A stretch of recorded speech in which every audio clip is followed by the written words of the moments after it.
Turns out Apple isn't a monopoly, according to the judicial system and the latest lawsuit between Epic Gaming and Apple. The gist of the results is that Apple should no longer be gatekeeping the payment solutions for apps, and it should allow developers to essentially have an external link for their own payment solutions for customers. In this video though, we're going to be talking about how this might affect Apple stock, as we did see it react last Friday to this news.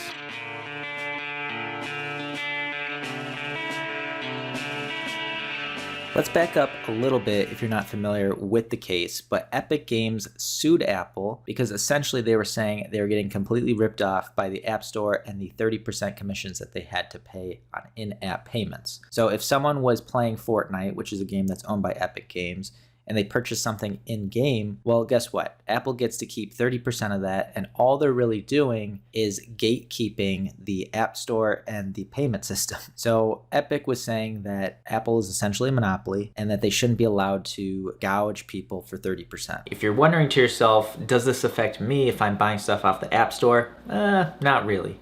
Because the battle is how much money is going into Apple's pockets versus the people that are actually developing the app. The only way that this could really work out in the customer's favor if somehow the payment solutions were way cheaper and the developers decide to be nice and lower their prices, but I don't see that happening. I mean, I don't know how much a Fortnite skin goes for nowadays anyways.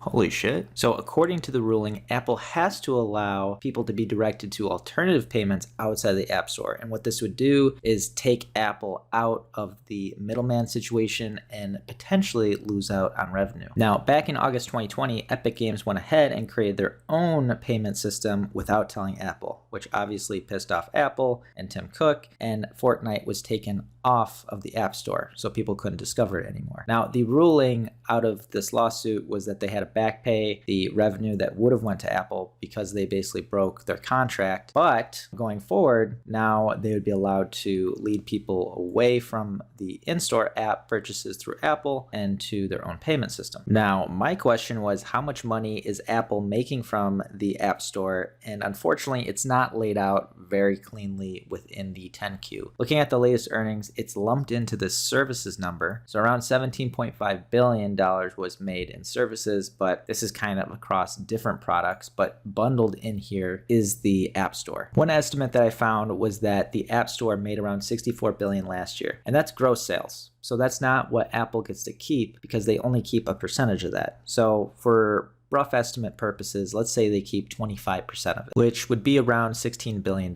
which sounds like a lot, but Apple is bringing in close to $350 billion a year for the trailing 12 months. So if we just take this 16, divide by the 347, we get close to 5% of the revenues is coming from App Store revenue. And once again, this is kind of just a rough estimate. So if you really think about it, 5%, that's really not terrible, right? If it goes away, it's not the end of Apple. They'll eventually make the money back in other areas. But also, they're not going to lose 100% of the revenue. In my opinion, Apple will just make it a pain in the ass for people to use the payment system outside of Apple, and most people may just like the ease of use and continue to pay through the App Store. So once you factor that in, maybe they lose 1 to 2% of their revenue, which, like I said, any lost revenue sucks, but at the end of the day, if it's 1% revenue, it's not the end of Apple or Apple stock. So if we use that 1% figure of the trailing 12 months of revenue and factor in a 25% profit margin, really the net income of Apple would be reduced around $867 million,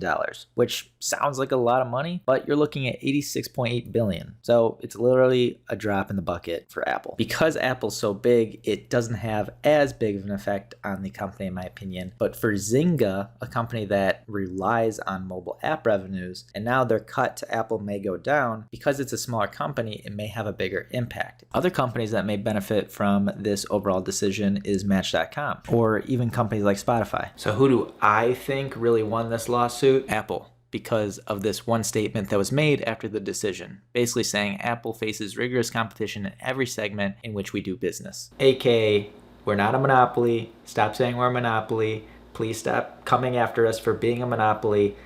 Who cares about 1% of our sales when we're more scared of getting labeled as a monopoly. That's essentially what Apple took out of this lawsuit, because if they were labeled as a monopoly, that would have been way worse for the stock and the company overall. And only a couple days later, Epic Games came out and appealed the ruling. So in a way, they basically also admitted Apple won. And it really comes down to, I think, the ability for other stores to pop up and offer apps. And right now, it's only the App Store. So there's no competition. And that's their biggest concern, is that Apple really has the full control over what people see in the App Store and kind of how apps are discovered, as well as them taking a percentage. But I think that's kind of the smallest thing that Epic was looking for. Really, they were looking for a way for people to download apps or discover apps outside of this App Store. In the end, Apple could change their business structure or make it really difficult for people to go to those outside payments, and they may not be affected. If you guys did enjoy the video, make sure to hit that like button and consider subscribing to Main Street Wolf, where we talk investing, stocks, cryptocurrency, anything to do with money. Thanks guys for watching, and have a great day.